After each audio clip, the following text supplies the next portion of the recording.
This Kachina, as Gali was mentioning, Kachina means the star beings, the star people. That's what they call them. So these were our ancestors that were coming from the stars. So in the last deluge, like the last flood that we had, this whole place was underwater. And here you can see also everything that is red. It's the dark areas. This is all due to the markings of the water levels. So all of this was underwater.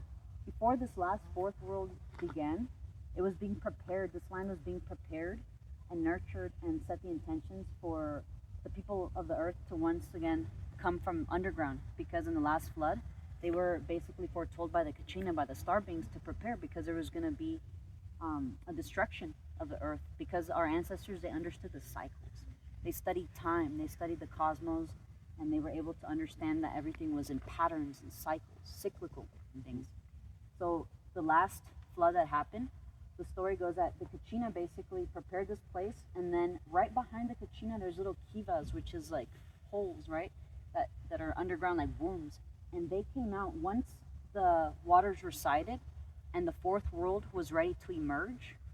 The first people, they emerged from behind the Kachina, the caves, basically they came from underground, because the stories go, and we see this in a lot of also, ancient archaeology, but we were basically underground for some time until the earth was ready, and then we came out again. And then that's when the fourth world began.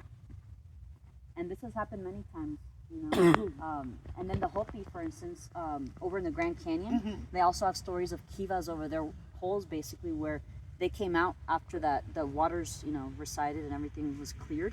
They came out from those. And then there's recollections in all indigenous cultures, where in Mexico you hear these stories of like our ancestors coming from below the earth.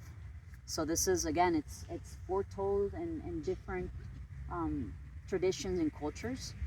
So this place is very sacred, because it's the cradle of civilization, especially in this continent and in the ancient Anahuac.